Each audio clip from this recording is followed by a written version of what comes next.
Chapter 14. The Unforgivable Curse. The next 2 days passes without great incidents unless you counted Neville melting his sixth cauldron in potions.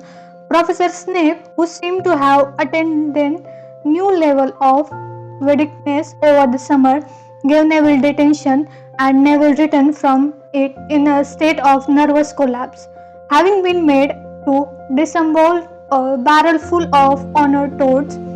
"You know why Snape is in such full mood, don't you?" said Ron to Harry as they watched Hermione teaching Neville a scoring charm to remove the frog guards from under the fingernails. "Yeah," said Harry, moody. It was common knowledge that Snape really wanted the dark art job, and he had now failed to get it for the fourth year running. Snape had disliked all of their previous dark art teachers and shown it, but he seemed strangely wary of displaying over animosity to Mad Eye Moody indeed.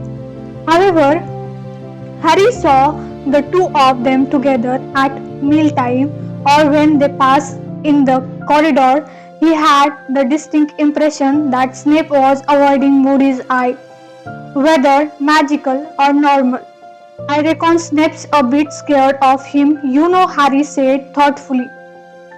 "Imagine if Moody turned Snape into a horned toad," said Ron, his eyes misting over and bounced him all around his duggan. The Gryffindor fourth year were looking forward to Moody's first lesson so much that they arrived early on Thursday lunchtime and queued up outside his classroom before the bell and Raven rang.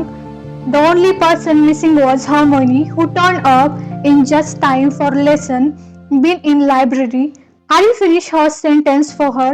"Come on, quick, or we have got to decent seat." They hurried into three chairs right in front of the teacher's desk. From out their copies, The Dark Forces, a guide to self-protection, and waited, usually quiet. Soon they heard Moody's distinctive clunking footsteps coming down the corridor, and he entered the room looking as strange as frightening as ever. "You just see," his clown, wooden foot protruding from underneath his robes. "You can put those away," he glowed, stumping over to his desk and sitting down. "Those books, you won't need them." They returned the books to their banks, Ron looking excited. Moody took out a register, shook his long mane of grizzled grey hair out of his twisted and scared face, and began to call out names, his normal eye moving steadily down the list while his magical eyes swelled around, fixing upon each student as he or she answered. "Right then," he said, when the last person had declared themselves present, "I have had letter for Professor Lupin from this class. Seems you have had a pretty thoughtful grounding in tackling dark creatures. You have covered Bogart, Redcap, Hinky Punks, Grindelwalds, Caps, and Werewolves. Is that right?" There was a general murmur of assent. "But you are behind, very behind, on dealing with curses," said Moody. "So I am here to bring you up to scratch on what wizards can do to each other. I have got 1 year to teach you how to deal with dark." "Aren't you saying?" Ron brought out. Moody's magical eyes swung around to stare at Ron. Ron looked extremely apprehensive, but after a moment Moody smiled, the first time Harry had seen him do so. The effect was to make his heavily scared face look more twisted and contoured than ever. But it was nevertheless good to know that he ever did anything as friendly as smile. Ron looked deeply relieved. "You'll be Arthur Weasley's son," Moody said. "Your father got me out of a very tight corner a new day. Yeah, I'm staying just the 1 year, special favor to Dumbledore. 1 year and then back to my quiet retirement." He gave a harsh laugh and then clapped his hands together. "So, straight into it. Curses, They came in many strengths and forms. Now, according to the Ministry of Magic, I am supposed to teach you counter curses and leave it at that. I'm not supposed to show you what illegal dark curses look like until you are in the 6th year. You are not supposed to be old enough to deal with it till then. But Professor Dumbledore got a higher opinion of your nerves. He reckon you can cope, and I say the sooner you know what you are up against, the better. How are you supposed to defend yourself against something you have never seen? A wizard who about to put an illegal curse on you isn't going to tell you what he is about to do. He is not going to do it nice and polite to your face. You need to be prepared. You need to be alert and watchful. You need to put that away. Miss Brown, when I'm talking, Lavender jumped and blushed. She had been showing Parvati her complete horoscope under the desk. Apparently, Moody's magical eye could see through solid wood as well as out of the back of his head. So, do any of you know which curses are most heavily punished by wizard law? Several hands rose tentatively into the air, including Ron's and Hermione's. Moody pointed at Ron, though his magical eye was still fixed on Lavender. Said Ron tentatively. My dad told me about one. Is it called the Emperor's Curse or something? Yes, said Moody appreciatively. Your father would know that one. Gave the ministry a lot of trouble at that one time. The Emperor's Curse. Moody got heavily to his mismatched feet, opened his desk drawer and took out a glass jar. Three large black spiders were scuttling around inside it. Harry felt Ron recoil slightly next to him. Ron hated spiders. Moody reached into the jar, caught one of the spiders, and held it in the palm of his hand so that they could all see it. He then pointed his wand at it and muttered Imperio. The spider leapt from Moody's hand on a fine thread of silk and began to swing backward and forward as though on trapeze. It stretched out its leg raggedly, then did a backflip, breaking the thread and landing on the desk, where it began to cartwheel in circles. Moody jerked his wand and the spider rose onto two of its hind legs and went into what was unmistakable a tap dance. Everyone was laughing, everyone except Moody. Think it's funny, do you? He growled. You'd like it, would you, if I did it to you? The laughter died away almost instantly. Total control, said Moody quietly as the spider balled itself up and began to roll over and over. I could make it jump out of the window, draw itself through itself down one of your throat. Ron gave an involuntary shudder. Years back, there were a lot of witches and wizards being controlled by the Emperor's curse, said Moody, and Harry knew he was talking about the day in which Voldemort had been all-powerful. Some job for the ministry trying to sort out who was being forced to act and who was acting of their own free will. The Emperor's curse can be fought, and I'll be teaching you how. But it takes real strength of character, and not everyone got it. Better avoid being hit with it if you can. Constant vigilance. He barked and everyone jumped. Moody picked up the smear-slitting spider and threw it back into the jar. Anyone else? No one. Another illegal curse. Hermione's hand flew into the air again, and so, to Harry's slight surprise, did Neville's. The only class in which Neville usually volunteered information was herbology, which was easily his best subject.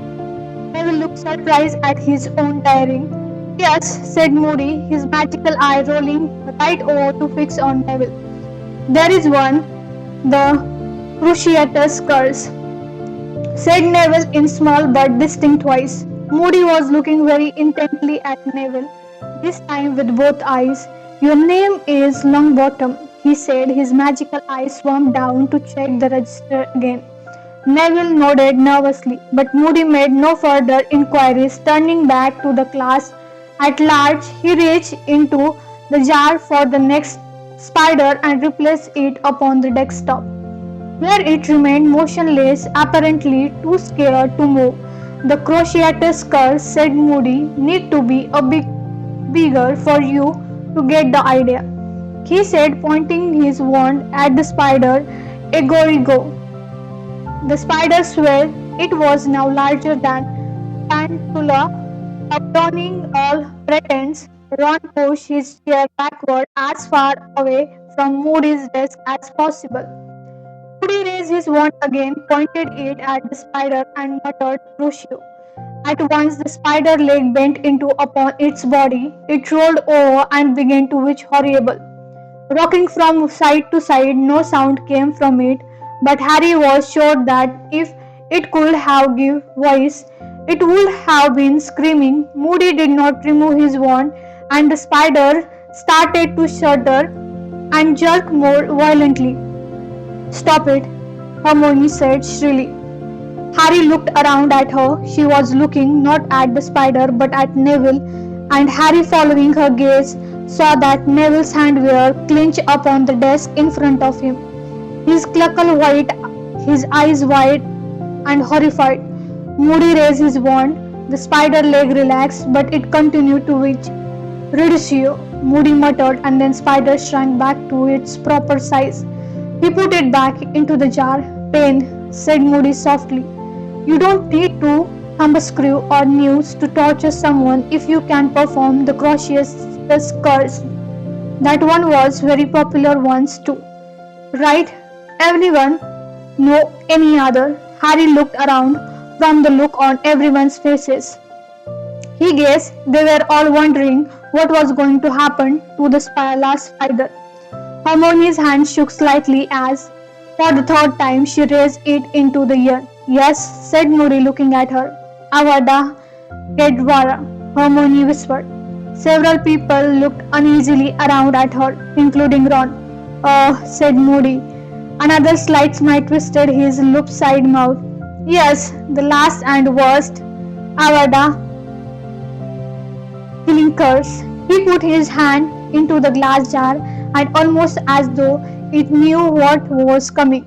The third spider pattled frantically around the bottom of the jar, trying to evade Moody's finger, but he trapped it and placed it upon to the desktop. It started to scuttle frantically across the wooden surface. Moody raised his wand and Harry felt a sudden thrill of foreboding. Avada Kedavra, Moody roared. There was a flash of blinding green light and a rushing sound as though a vast invisible something was soaring through the air. Instantaneously, the spider rolled over into its back, unmarked but unmistakably dead. Several of the students' stiff cries. Ron had thrown himself backward and almost stopped off the seat as the spider kicked toward him. Moody swept the dead spider off the desk onto the floor. Not nice, he said calmly. Not pleasant, and there is no counter curse. There is no blocking it. Only one no person had ever survived it, and he is sitting right in front of me. Harry felt his face redden as Moody's eye, both of them, looked into his own. He could feel everyone else looking around at him too. Harry stared at the blank blackboard as though fascinated by it, but not really seeing it at all. So that was how his parents had died, exactly like that spider, had then been unblemished and unmarked too. Had they simply been the flash of green light and heard the rush of speeding death, before life was wiped from their bodies. Harry had been picturing his parents' death over and over again for 3 years now. Ever since he had found out they had been murdered, ever since he had found out what had happened that night, Wormtail had betrayed his parents' whereabouts to Voldemort's, who had come to find them at their cottage, how Voldemort had killed Harry's father first, how James Potter had tried to hold him off while he shouted at his wife to take Harry to run. Voldemort had advanced on Lily Potter, told her to move aside so that he could kill Harry, how she had begged him to kill her instead, refused to stop shielding her son, and so Voldemort had murdered her too. Before turning his wand on Harry, Harry knew this detail because he had heard his parents' voice when he had fought the Dementor last year. For that was the terrible power of the Dementors to force their victims to relive the worst memory of their lives and drown powerless in their own despair. Moody was speaking again from the great distance, it seemed to Harry. With a massive effort, he pulled himself back to the present and listened to what Moody was saying. Avada Kedavra, a curse that need a powerful bit of magic behind it. You could all get your wand out now and point them at me and say the word. I doubt I had get so much as a noise blade, but that doesn't matter. I'm not there to teach you how to do it. How it's there, no counter curse why I'm showing you. Because you have got to know, you have got to appreciate what the worst is. You don't want to find yourself in a situation where you are facing a constant vigilance. He roared and the whole class jumped again. Now, those three curses, Avada, Kedavra, Temperus, and Cruciatus, are known as unforgivable curse. The use of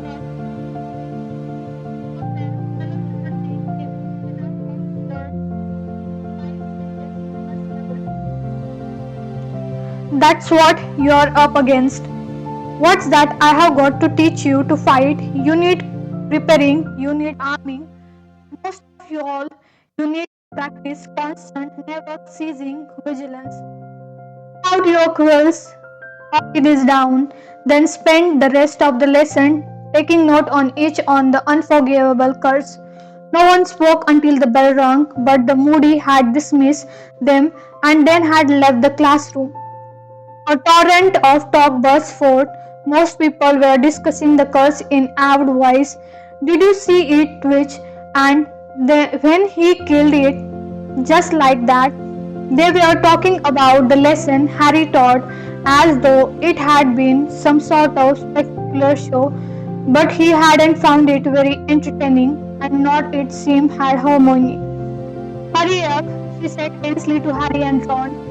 No, said Harmony curtly, pointing up a side passage. Neville was standing alone halfway up the passage, staring at the stone wall opposite him with the same horrified, wide-eyed look he had worn when Moody had demonstrated the Cruciatus curse. Neville, Hermione said gently. Neville, look around. Oh, hello, he said, his voice much higher than usual.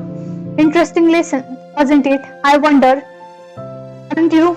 Neville, are you alright? Said Hermione. Oh, yes, I'm fine. Neville laughed in the same unnatural high voice. Very interesting dinner. I mean, lesson. What's for eating? Ron gave Harry a startled look. Neville, what? But an odd clunking noise sounded behind them, and they turned to see Professor Moody impelling toward them. All four of them fell silent, watching him apprehensively. But when he spoke, it was in much lower and gentle growl than they had yet heard. It's all right, Sonny, he said to Neville. Why don't you come up to my office? Come on, we can have a cup of tea. Neville looked even more frightened at the prospect of tea with Moody. He neither moved nor spoke. Moody turned his magical eye upon Harry. You alright, Harry Potter? Yes, said Harry, almost definitely. Moody's blue eye curled slightly in his socket as it survived Harry. Then he said, you have got to know. It seemed harsh, maybe, but you have got to know. No point pretending. Well, come on, Longbottom, I have got some books that might interest you. Neville looked pleadingly at Harry, Ron, and Hermione, but they didn't say anything, so Neville had no choice but to allow himself to be chased away when one of Moody's gnarled hand on his shoulder. What was that about? Said Ron, watching Neville and Moody turn the corner. I don't know, said Hermione, looking pensive. Some lesson, said Ron to Harry as they set off for the Great Hall. Ted and George were right, weren't they? He really knows his stuff. Moody doesn't he? When he did Avanda Kavanda, the way that spider just died, just snuffed it right. But Ron felt suddenly silent at that the look on Harry's face that didn't speak again until they reached the Great Hall. When he said he supposed they had better make a start of Professor Trelawney's prediction tonight, since they would take our Hermione did not join in with Harry and Ron's conversation during dinner, but ate furiously fast and then left for the library again. Harry and Ron walked back to Gryffindor Tower, and Harry, who had been thinking of nothing else all through dinner, now raised the subject of the unforgivable curse himself. Wouldn't Moody and Dumbledore been in trouble with the Ministry if they knew they had seen the curse? Harry asked as they approached the fat lady. Yeah, probably, said Ron. But Dumbledore always done things his way, hasn't he? And Moody been getting in trouble for years. I reckon attacks first and ask question later. Look at his dustbin, Baldresh. The fat lady swung forward to reveal the entrance hole and they climbed into the Gryffindor common room, which was crowded and noisy. Shall we get our deviation stuff then? Said Harry. I suppose. Ron growled. They went up to the dormitory to fetch their books and Charles to find Neville there alone. Sitting on his bed reading, he looked a good deal calmer than at the end of the Moody lesson, though still not entirely normal. His eyes were rather red. You are right, Neville, Harry asked him. Oh, yes, said Neville. I'm fine, thanks. Just reading his books Professor Moody lent me. He held up the book Magical Water Plant of the Mediterranean. Apparently, Professor Sprout told Professor Moody I'm really good at herbology.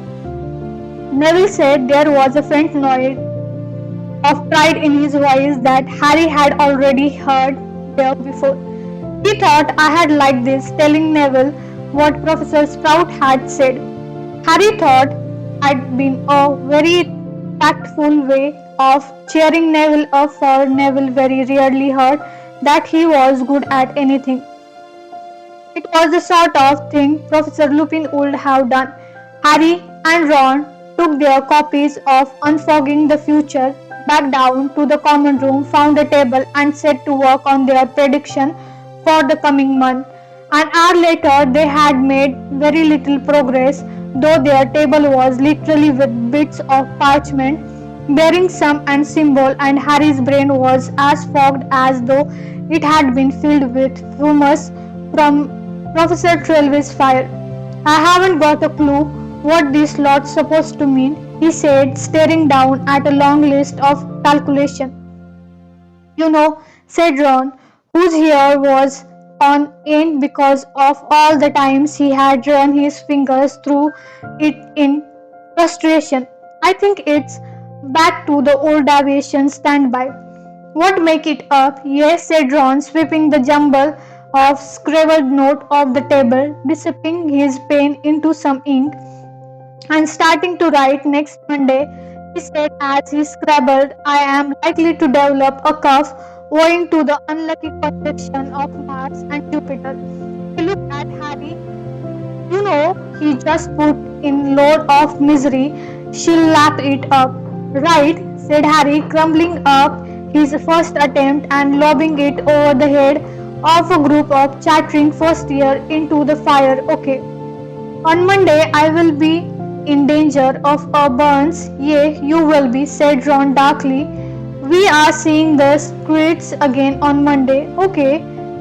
Thus I will be those treasure potion, said Harry, who was flicking through Unforgiving the Future for ideas. Good one, said Ron, copying it down because of Mercury.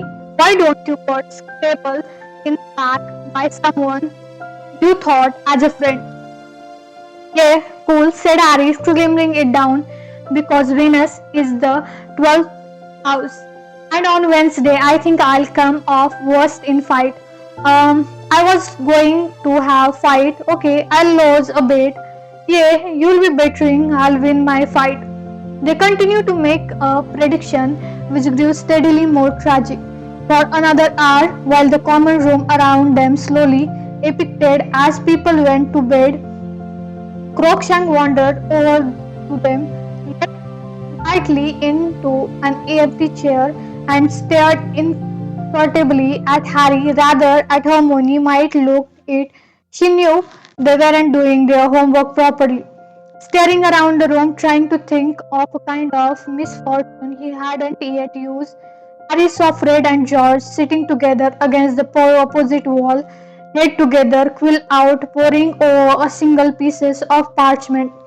It was most unusual to see Fred and George hidden away in the corner and working silently. They usually like to be in the thick of things and the noise center of attention. There was something secretive about the way they were working on the piece of parchment, and Harry was reminded of how they had sat together writing something back at the bureau. Had thought then that it was another order from for Wesley's wizard wish, but it didn't look like that this time. If it had been, then you would certainly have let Lee Jordan in on the joke. He wondered whether it had anything to do with entering the Tri-Wizardry tournament. As Harry watched, George shook his head at Fred, scratched out something with his quill, and said in a very quiet voice that nevertheless carried across the almost deserted room, "No, that sounds like we are accusing him. Got to be careful." Then George looked over and saw Harry watching him. Harry grinned and quickly turned to his prediction. He didn't want George to think he was eavesdropping. Shortly after that, the twins rolled up their parchment, said goodnight, and went off the bed. Fred and George had been gone 10 minutes or so when the portrait hole opened and Hermione climbed into the common room carrying a shelf of parchment in one hand and box whose contents rattled as she walked in the other. Crookshank arched his black. Pouring, "Hello," she said. "I have just finished." "So have I," said Ron triumphantly, throwing down his quill. Hermione sat down, set the thing she was carrying in an empty armchair, and pulled Ron's prediction toward her. "Not going to have a very good month, are you?" she said sardonically as Crookshank curled up in her lap. "Oh well, at least I am forward," Ron yawned. "You seem to be drawing twice," said Hermione. "Oh, I am," said Ron, peering down at his prediction. "I had better change one of them to getting trampled by ramping hippogriff. Don't you think it's a bit obvious?" "You have made this up," said Hermione. "How dare you?" said Ron in mock outrage. "We have been working like house elf here." Hermione raised her eyebrows. "It's just an expression," said Ron hastily. Ron laid down his quill too, having just finished prediction in death by depression. "What's in the box?" he asked, pointing at it. "Funny, you should ask," said Hermione with a nasty look at Ron. She took off the lid and showed them the content. Inside were about 50 packages, all of different colors, but all bearing the same letter, SPEW. "Spew," said Harry, picking up a bag and looking at it. "Spew, not spew," said Hermione impatiently. "It's SPEW. Stands for the Society for the Promotion of Elfish Welfare." "Never heard of it," said Ron. "Well, of course you haven't," said Hermione briskly. "I have only just started it."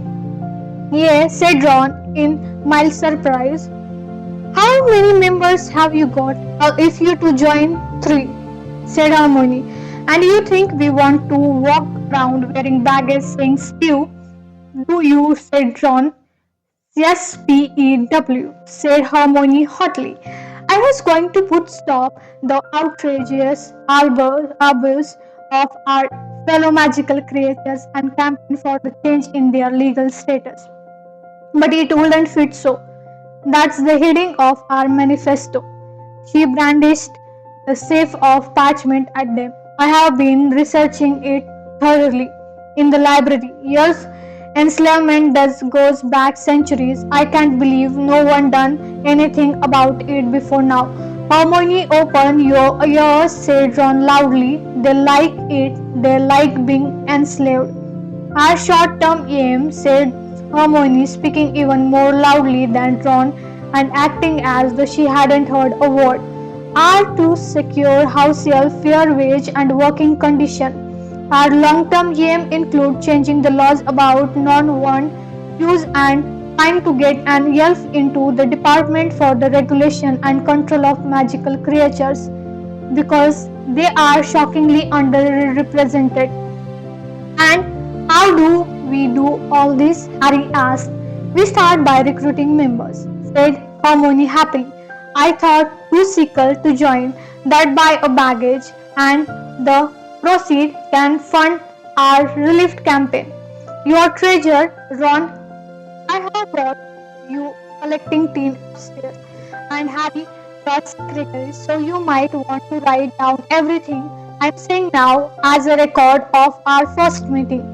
There was a pause in which Hermione beamed at the pair of them, and Harry sat, torn between expressed at Hermione, at amusement at the look on Ron's face. The silence was broken not by Ron, who in any case looked as though he was temporarily dumbstruck, but by a soft tap tap on the window. Harry looked across the now empty common room and saw, illuminated by the moonlight and a snow owl perched on the window sill. Hedwig, he shouted, and he launched himself out of his chair and crossed the room and pulled open the window. Hedwig flew inside, soared across the room, and landed on the table on top of Harry's prediction. About time, said Harry, hurrying after her. She's got an answer, said Ron excitedly, pointing at a grubby piece of parchment tied on Hedwig's leg. Harry hastily untied it and sat down to read, whereupon Hedwig fluttered into his knees, hooting softly. What does it mean, say? Hermione asked breathlessly. The letter was very short and looked as though it had been scribbled in a great hurry. Harry, read it aloud. Harry, I'm flying north immediately. This news about your scar in the latest in a series of strange rumors that have reached me here. If it hurt again, go straight to Dumbledore. They are saying he's got mad eye up of retirement. I mean, he's reading the sign even if no one else is. I'll be in touch soon. My best to Ron and Hermione. Keep your eyes open, Harry. Cyrus. Harry looked up at Ron and Hermione, who stared back to him. He's flying north, Hermione whispered. He's coming back. Dumbledore's reading what sign? Said Ron, looking perplexed. Harry, what's up? Poor Harry, and just hit himself in the forehead, with his face jolting Hedwig out of his lap. I shouldn't have told him. Harry said furiously. What are you on about? Said Ron in surprise.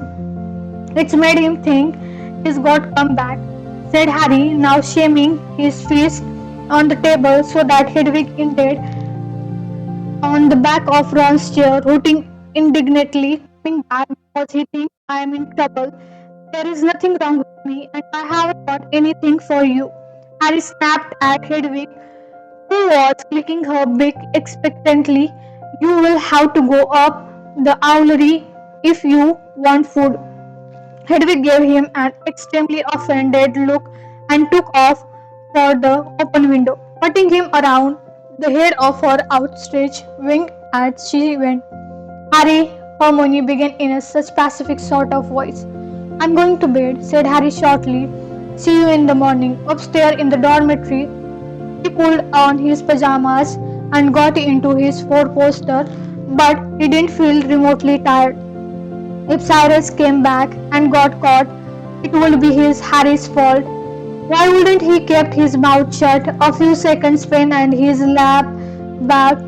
If he had just them sense to keep it himself, he heard Ron came up into the dormitory a short while later, but he did not speak to him for a long time. Harry lay staring up at the dark canopy of his bed. The dormitory was completely silent, and had been less preoccupied, Harry would have realized that the absence of Neville's usual snore meant that he was not the only one lying awake.